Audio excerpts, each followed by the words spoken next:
twongeye gushima Imana yacu bakunze b'ikiganiro inzira y'umusaraba. Imana igiturinde kandi ikadukomeza, igiduha imbaraga mu buryo bwose. Uyu munsi wa none reka dushimire Imana yaturinze, reka dushimire Imana igituramutsa amahoro, reka dushimire Imana igibasha kugendana natwe. Ni Imana igidushoboza, ni Imana inyuranye ibihe. Bamwe bararwara muri twe kandi tugakira, bamwe baragenda bagasonza ariko Imana ikatugaburira, abandi bakagenda bagafunga Imana igafunguza. Imana nta kitabasha gukora. Rero mukomeze mwiringira Imana. Ushobora kuba hari ibyo wabuze, hari ibyo Imana yagusezeranyije bitarasohora, ariko ndakubwira ngo komeza ugume ku isezerano ry'Imana. Rindira n'isaha itaragera, Imana izagusohoreza isezerano kandi uzaseka nka Sara, uzishima kandi unezerwe. Nukuri ibihe turimo, igihe kiri bugufi, igihe ni kigufi kurusha icyo twizereye. Nuko murushaho gukunda Imana n'umwana wayo. Turacyari ku byahishuriwe Yohana ibice 13 umurongo wa 11. Noneho twari twasezeranye tuvuga ko tuzagaruka tuvuga haduka indi nyamaswa ivuye mu gitaka. Reka dusenga Imana kugira ngo idushoboze. Rero turagushimye Mwami Yesu, ushimye ko ari wowe uturinda mu nzira zose tunyuramo, mu byo dukora. Umugisha ubwoko bwawe, umugisha w'imbabazi, umugisha mu bigega byabo, umugisha Mwami Imana yacu mu bwenge bwabo. Baho umugisha Mwami Imana yacu mu byo bagerageza gukora, bibabere byiza kandi mu buryo bwose bumva ijambo ryawe rijye ribayobora. Irinde icyaha n'igisa nkacyo. Satani umuturinde, uduhe Mwuka Wera tuyobore mu izina rya Yesu, amen. Reka dusome ibyahishuriwe Yohana ibice 13 umurongo wa 11. Haravuga ngo nuko mbona indi nyamaswa izamuka iva mu butaka, yo yari ifite amahembe abiri nk'ay'umwana w'intama, ivuga nk'ikiyoka, itegekesha ububasha bwose bwa ya nyamaswa ya mbere mu maso yayo. Ihata isi n'abayirimo ngo baramye ya nyamaswa ya mbere yakize uruguma rwayishe, kandi ikora ibimenyetso bikomeye, imanura umuriro uva mu ijuru ugwa mu isi mu maso y'abantu.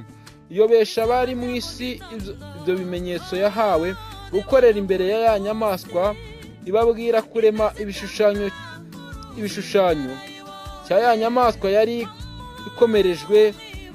ikomerekejwe n'inkota, ikabaho. Ihabwa guha icyo gishushanyo cy'inyamaswa guhumeka, ngo kivuge kandi cyicishe abatakiramya bose. Itera bose, aboroheje n'abakomeye, n'abatunzi n'abakene, n'ab'umudendezo n'ab'imbata, gushyirwaho ikimenyetso ku kiganza cy'iburyo cyangwa ku ruhanga, kugira ngo hatagira umuntu wemererwa kugura cyangwa gutunda keretse afite icyo kimenyetso cyangwa izina rya ya nyamaswa cyangwa umubare w'izina ryayo. Umurongo wa 18 uratubwira ngo aha niho ubwenge buri, ufite ubwenge abare umubare w'iyo nyamaswa, kuko ari umubare w'umuntu, kandi umubare we ni 666. Wowe 666 rero umubare ujya uvugisha benshi. Reka ubavugishe kubera ko Imana ahangaha ibyereka Yohana abyerekwa ni ikimenyetso kizashirwaho abantu mu gihe ngo bazaba barimo batunda, abari kugura, abo bazaba arinde, ab'umudendezo, ab'imbata, aboroheje, abakomeye, abatunzi, abakene, ntawe basize, bose bazaba barimo. Ariko reka duhere ku murongo wa mbere twumva icyo biritubwira. Ngo nuko mbona ngo indi nyamaswa izamuka iva mu butaka, iyo yari ifite amahembe abiri nk'ay'umwana w'intama, ivuga nk'ikiyoka. Ijambo ritubwira ngo iki? Ijambo hari icyo ritubwira. Habanga ikindi gikoko iyo dusomye muri Bibiliya ntagatifu ikivuga, cyangwa se iyo nyamaswa ngo kwisi ngo cyari kivuye he? Cya kindi kivuye mu butaka kwisi. Icyo gikoko ngo cyazamutse kiva mu burasirazuba. Ni abahanura b'inyoma basa na Kristo umuhanuzi, ariko bakavuga nk'ikiyoka, ari byo kuvuga ko bahanura ibinyoma. ikiyoka. Abandi Kristo yagiye n'abatubwira. Pawulo nawe yatubwiye ngo iki? Wa Tesalonike. Ibyo bintu murabisoma mukavuga ngo umumenye ko guhishurwa k'umwami wacu atazaza cya kizira kitarajya aheraho urusengero. Kizaba cyaragiye aheraho urusengero cya kizira. Ariko Imana izaturinda abantu b'Imana kandi izaturengera nidukomeza kuyumvira no kugendana nayo. Umurongo wa 2 uratubwira ngo itegegesha ububasha bwose bwa ya nyamaswa ya mbere mu maso yayo, ihata isi n'abayirimo ngo baramye ya nyamaswa ya mbere yakiza uruguma rwayishe. Nahangaha harimo ijambo bajya bavuga ngo bajya batekereza bakavuga ngo bajya bagereranya Papa Paulo ni Paulo wa 2 wari ugiye kwicwa igihe yari agiye muri Philippine. Iyo nibuka neza ni mu gihugu cya Philippine yari agiyemo, hanyuma intagondwa z'abayisilamu zishatse kumwica maze ziramuhushwa, ziza kumurasa ariko ziramuhushwa. Abantu b'Imana rero bakagira ngo niwe, ko batekereza ngo aho ngaho wenda ngo ni kuki bamurashe, ariko ntago ari byo. Abantu b'Imana ntago ari byo. Imana yo irabizi, ariko Satani afite abantu azakorana nabo, kandi abo bantu no mu isi babamo. Abo bantu ukagira ngo bizera Imana se, batinya Imana se, bakorana n'amayoberane ya Satani mu buryo bwe butagaragara.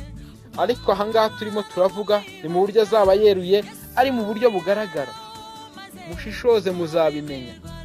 Imana iri kumwe natwe kandi yiteguye kuduha ibisobanuro byose tutamenye, kuko ijambo ry'Imana ryabwiye Daniyeli ngo mu bisobanuro bindi ngo bibikiwe abameze bati abo mu minsi y'imperuka. Nuko rero nanjye ndababwira ngo ubwo iyi nyamaswa izaza ihatira abandi kugira ngo baramye ya yindi ya mbere, ni igihe izaza irimo irabwira, kubera ko izaza iri gukora ibitangaza bikomeye cyane, abantu batinye babwire ngo ngaho nimuramye ya yindi ya mbere. Abantu badafite Imana muri bo, abantu badafite ikimenyetso cy'umwana w'intama. Bibiliya nayo irabivuga, abantu badafite ikimenyetso cy'umwana w'intama bazayiramya. Batangire gushirwaho ikimenyetso cya Satani. Umurongo waho wa 13 nawe uratubwira ngo kandi ikora ibimenyetso bikomeye, imanura umuriro uva mu ijuru ugwa mu isi mu maso y'abantu. Urumva icyo kimenyetso? Yavuze ngo umuriro umanuka uve mu ijuru ugere hasi mu maso y'abantu. Baratinye bagira ubwoba, bagira ngo ni Imana, ariko ntago yari Imana. Kandi muri kubyiga ubu ngubu mukanga kubiha agaciro. Ni mu biha agaciro uyu munsi, kuko murimo murazumva ibintu bizajya bikora ibi bikomeye tukibwira ko ari Imana. Oya, ntago ari Imana. Oya, ngo yamanuye umuriro uva mu ijuru ngo abantu bari mu isi ngo mu maso yabo. Buriya ntibagize ubwoba. Ngiyo besha bari mu isi ibyo bimenyetso yahawe gukorera imbere ya nyamaswa, ibabwira kurema igishushanyo cya ya nyamaswa yari ikomerekejwe n'inkota ikabaho ngiyiramye. Hanyuma umurongo wa 15 uratubwira ngo icyo bavandimwe ihabwa guha icyo gishushanyo cy'inyamaswa guhumeka, ngo kivuge kandi cyicishe abatakiramya bose. Yesu w'i Nazareti. Ariko utazakiramya azabiki? Reka mbaho urugero rwa Nebukadinezari. Nebukadinezari yiremeye igishushanyo cy'izahabu. Kiriya gishushanyo cy'izahabu yiremeye, abantu baragiye baramushuka ati rero reka tureme igishushanyo nk'iki gutya, Imana yawe yomba ni fiyeri, ngo abantu bose bazajye bakiramya ngo bakubahe. Maze baramushuka, ariko hariho abasore bari baraturutse he, murabibuka b'Abaheburayo, kuko ijambo rikunda kubita Abisiraheli ba Daniyeli bari barahungiyeyo. Hariho ba Saduraka, Meshaki na Abedenego, abo bose murabibuka. Bo banze kuramya icyo gishushanyo, bari batatu. Daniyeli we sinzi aho yari yatemberereye, cyangwa akaba hari aho yari ari mu yindi mirimo, ariko bari batatu kandi murabizi ko mbere babaga ari bane. Ariko ngo barangije ngo bo bari barimo bisengera Imana yabo, abandi baruba bo banga kubama ngo bakiramye. Maze abantu kubera ko bari bafite umugambi bashaka, bari baza abantu baramya Imana nyamana, maze barabacunga. Barangije babona ntibubamye, barangije babwira umwami ati turimo turaramya cya gishushanyo cyawe, ariko abandi banze kukiramya. Barangije umwami araza ati nziko mbuba. Yarabubahaga kubera ko aricyo yari yarababonyemo, yari yarabatinye cyane. Muri ko ba Daniyeli bakoze n'ibwami, bakoze ibwami iri aho bari barahungiye, barajyanywe bunyago muri Uriya Bakarudahe i Babuloni, aho bari barajyanywe. Handi bamaze imyaka 70, hagiye ari abana buri bavuye ari abasore, abandi ari abasaza bavaho barapfiriyeyo. Ariko bagize umugisha babayo. Muzi ibigeragezo bya mbere bahuye nabyo, bahuye n'ibigeragezo byo kubagaburira ibyo kurya by'ibwami bitejejwe, barabyanga barya ibishyimbo gusa, ariko baba basore we. Haleluya. Hanyuma ngo barakomeza, bahuye n'ibigeragezo. Daniyeli agiye mu rwobo rw'intare, ariko Imana iramutabara. Ariko icyo birengagije aho ngaho, birengagije yuko intare ya Yuda iruta izindi ntare, ariyo yagiye ikazicecekesha, ikazibumba iminwa, zigakora amasengesho nazo, ariko bari banazirije ubusa. Ariko wagira ngo hari ukuntu byagenze. We ni nk'uko umuntu abwira ati mutuze, uyu munsi mwari kurya umuntu umwe, ariko ejo muzarya dabo. Mwabonye abantu basize mu rwobo rw'intare ni benshi. Zari kurya Daniyeli ariko basizemo dabo, zarahaze zihaga kurushaho. Ariko si umuntu w'Imana ni ntakorwaho. Umuntu w'Imana ni ntakorwaho ho yajya hose. Yozefu ntimumwibuka mu nzu y'imbohe yanze gusambanya umugore wa Potifa, ni ntakorwaho. Yasoje ate? Yabaye umucungamutungo wa Egiputa, ntiyapfuye akabwira Abisirayeli ati amagufa yanjye muzayajyane mu gihugu Imana yasezeranyije basogokuru. Amagufwa ye, Bibiliya iratubwira ngo kwizera niko kwatumye Yozefu amenya iherezo rye, agategeka kugira ngo amagufwa ye bazayajyane hehe. Bayajyanye muri Isiraheli, niyo bayashinguye amagufwa ye. Hanyuma Saduraka na Meshaki na Abedenego twavugaga, abantu b'Imana banze kuyiramya. Umwami aravuga ati buriya wasanga bari kubabesherera, reka mpigerere ndebe. Ati rero bagiye kubara, bagiye kuvuza amakondera, bagiye gukora ibi n'ibi, muhite mwubarara muyiramye. Ati oya, baravuga ngo naho Imana yacu itadukiza turemera dupfe. Hano hari abagabo Imana yari yarabahaye kwizera, kandi yari yabahaye imbaraga. Nguko kwizera Imana izashira mu bantu bayo bazasigara igihe izi nyamaswa zizaba zirimo zitera, igihe tuzaba turi mu gihe cyo gutotezwa. Abantu b'Imana bazahabwa uku kwizera. Nawe urashaka kuba umuntu w'Imana, emera Kristo. Ni watuza akanwa kawe yuko Yesu ari umwami, ukizera ko Imana yamuzuye, uzakizwa. Ijambo ry'Imana ritubwira mu Baroma 10:9. Hanyuma ngo babasize mu muriro. Umwami aravuga ngo mwenyegeze umuriro 7. Benyegeje 7, na hari imbaraga z'Imana zirimo zirakora. Kwenyegeza 7 ni umwuzuro w'Imana. Barenyegeje 7, imbaraga z'Imana zirakora. Ariko bavuze ngo naho Imana yacu itadukiza turemera dupfa. Hari n'ibintu ubona ari amafuti nawe bakabikubwira, ahubwira ngo ibi bintu ngariko wabikora. Kese Imana iri kukuri, nta no gutekerezwa bavuga ngo nubwo Imana twavuga ngo ntariko, ibi ntago ari amafuti. Urarya amafaranga y'imfubyi, ntago ari amafuti. Baragushinga umushinga wo kuzirira ahubwo ukayarya. Ayo ni amafuti. Ibyo ushinzwe gukoresha ahubwo ni wowe ubirya, ayo ni amafuti. Abo ushinzwe kurera ni wowe basambanya, ayo ni amafuti. Ibyo bintu byose biraba. Ariko baravuze ngo naho Imana yacu itadukiza turemera dupfe. None wewe urimo urabikora, witaye no ku gitinyiro cy'Imana. Ariko Imana irimo iragukunda, irimo irakubwira ngo ihane. Hani kugira ngo uzabane nayo mu bwami bwayo. Nuko ikozwe muri kamere yayitinda kurakara, kandi horana imbabazi zikomeye. Babatereye mu muriro, barenyegeza, barabaterera. Umuriro gwagenze gute gusumira, bari babajugunyemo, bari babapfa. Hanyuma bo bahagaze mu muriro, umaze umwami agiye kureba, aravuga ngo ndimo ndarebamo abantu 4. Wakane ngasa n'umwana w'intama.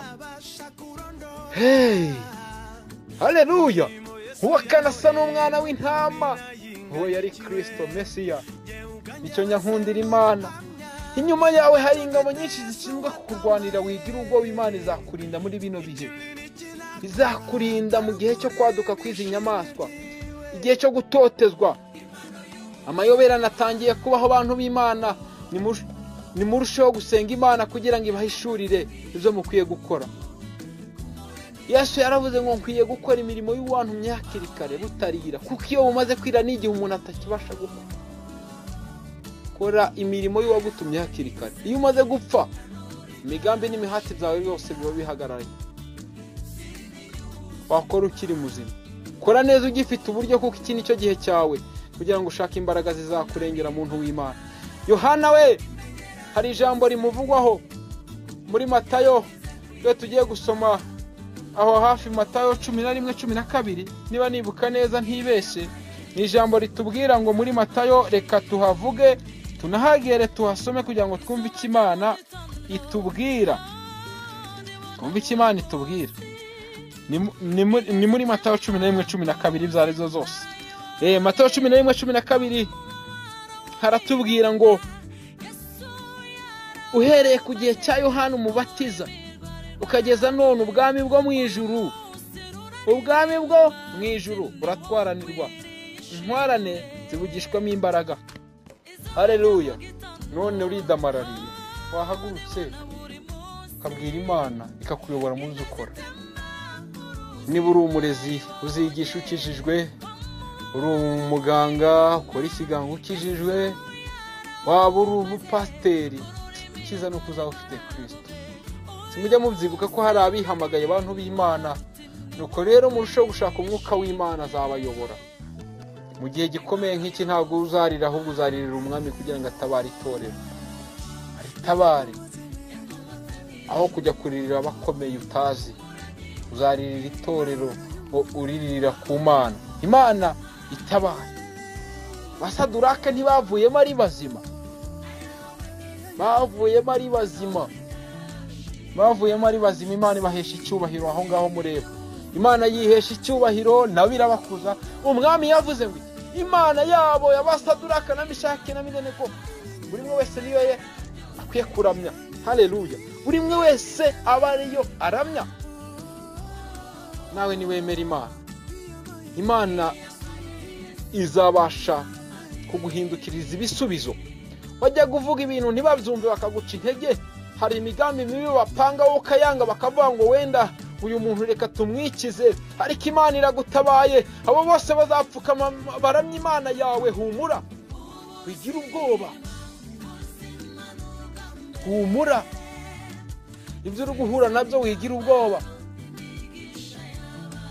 Hari abantu bakunda gukora imirimo yo mu rugo cyane, abo bantu bakunda guhohoterwa. Muzakunde kubigenzura, ugasanga boss ahohoteye umukobwa ukora mu rugo, akaba nuvuga nzakwica, nzagufungisha, nzakujyana hanaha, uramenye.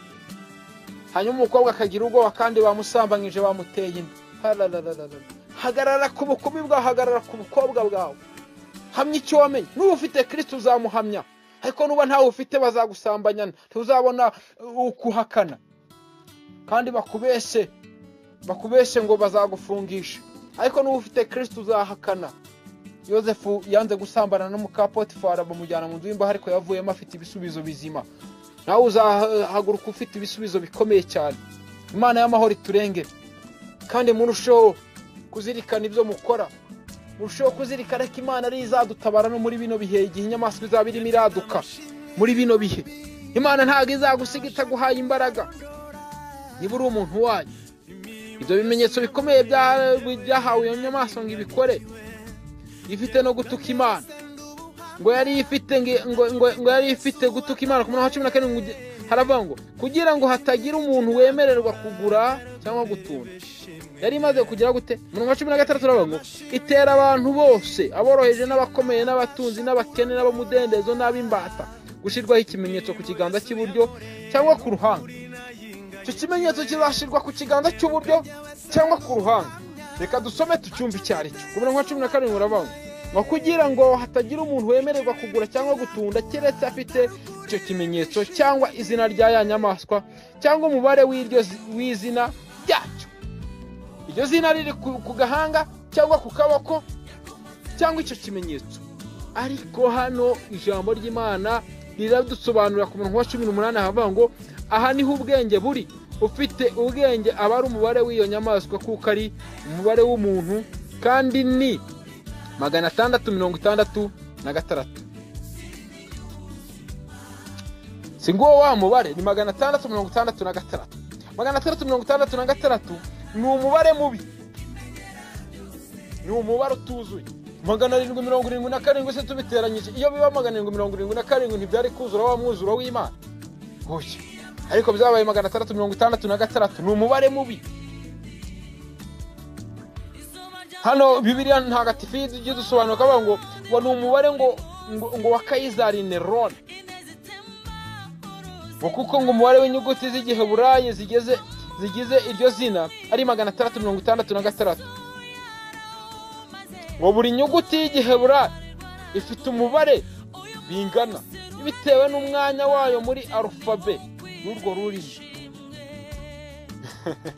Ariko hano w'Imana ndababwiza ukuri, muzacunga ibyo muzakorerwa, Imana izabarengera kandi Imana izatabara ubwoko bwayo yiremeye. Izakunda ko babwenge bw'isi babacomekamo ibintu bashaka. Imana niyo ifite ububasha ku mwana w'umuntu, izakurengera, izakurinda, ariko niwemera ukumvira. Niwemera kuva mu byaha niko kujijuka. Kubaho Uwiteka nibwo bwenge, ariko nuva mu byaha nibwo uzabujijutse muntu w'Imana. Ngo byumvikane ko umuntu uri mu byaha ninjije.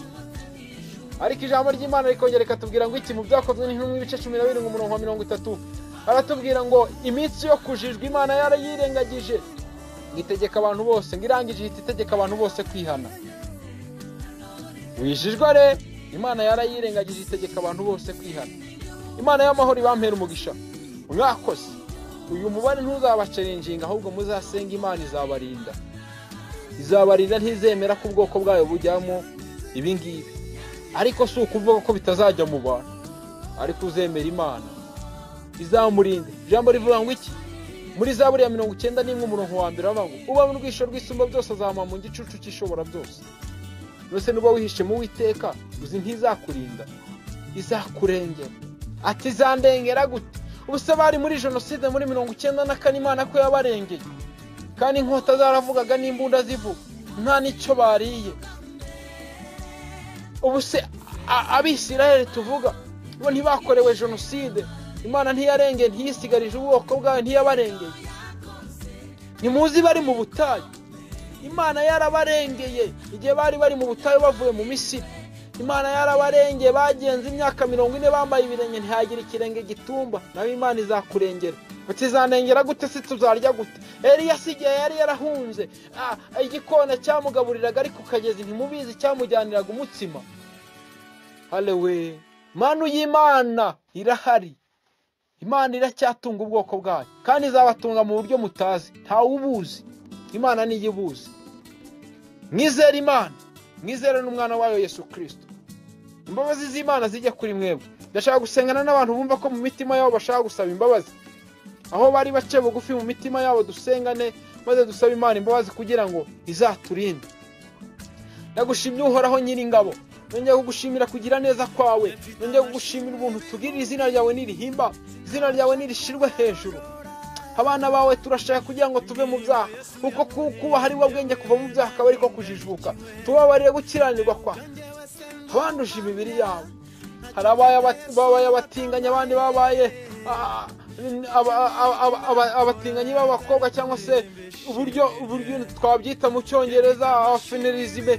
Ariko Mwami Imana turakwinginze kugira ngo turengere, rengera ubwo bwoko bwawe bwariyo none bw'ibyo byaha byatumye urimbura Sodomo n'i Gomora. Ariko se twazabarusha iki ko natwe ari byo byuzuye muri ino si yacu? Babarire Mwami Imana Nyiringabo, babarire ubwoko bwawe. Kwikinisha guteye mu bantu, babarire. Weza ubwoko bwawe kuko Imana y'amasezerano. Kubeshya ndetse guca imanza kuzuye mu mitima y'abantu, tubabarire kuko Imana. tweze kwiganyira kuzuye mu bantu, tubabarire ibyaha byose mwami Imana yacu twagucumuyeho. Ndakwinginze kugira ngo twezeshe amaraso y'umwana w'intama. Ijambo ryawe riravuga ngo hahirwa abamesa ibishura byabo mu maraso y'umwana w'intama, ariko babarira ubwoko bwabo. Uyu munsi twakwemera twarya ibyiza byo mu gihugu, kandi uraduhamagara ngo nimuze tujye inama. Turakwinginze kugira ngo turengere kandi udutabare, uturinde muri bino bihe bizaba bitugoye, ubwo inyamaswa izaba yateye aya mayoberane ya Satani arimo arakora mu buryo bwa kinyamaswa, arimo arakora mu buryo bw'amayoberane. Uturindishe imbaraga zawe, uduhe kukwegera, uduhe mwuka wera tuyobore mu izina rya Yesu. Uduhe mwuka w'ubwenge. Ijambo ryawe riratubwira ngo aha niho ubuhanga buri. Uzi ubwenge ngo abari umubare w'iyo nyamaswa ni 666, ariko turakwinginze kugira ngo uzaturengere, kuko uri Imana y'amasezerano. Turabigusabye, uri Data wa twese, ni wowe buhungiro bwacu. Rengera uyu muntu wese ufashe umwanzuro wo kuvuga ngo mvuye mu byaha. Rengera umuntu wese uvuze ngo ndashaka ubuhungiro kuri wowe. Rengera umuntu wese uvuze ngo ndashaka imbabazi kuri wowe. Murengere kuko ari wowe yiringiye. Komeza ubane natwe kandi utugirire neza. Imbabazi zawe zikomeze zitwomeho. Turagushimiye, tubikwate tubyizeye mu izina rya Yesu, kugira ngo uzarinde ubwoko bwawe n'itorero. Mu izina rya Yesu Kristo umwami wacu musabye nizeye, amen. Kandi uko muzajya murushaho kwihana, mwegereye abashumba banyu, mwegereye amatorero yanyu, muzage mugenda mubabwira inkuru nziza yabaye kuri mwebwe. Imana ikomeze ibafashe, ibagirire neza, mwere imbuto zikwiriye abihani mu izina rya Yesu, amen. Twagucumuyeho, ndakwinginze kugira ngo twezeshe amaraso y'umwana w'intama. Ijambo ryawe riravuga ngo hahirwa abamesa ibishura byabo mu maraso y'umwana w'intama, ariko babarira ubwoko bwabo. Uyu munsi twakwemera twarya ibyiza byo mu gihugu, kandi uraduhamagara ngo nimuze tujye inama. Turakwinginze kugira ngo turengere kandi udutabare, uturinde muri bino bihe bizaba bitugoye, ubwo inyamaswa izaba yateye aya mayoberane ya Satani arimo arakora mu buryo bwa kinyamaswa, arimo arakora mu buryo bw'amayoberane.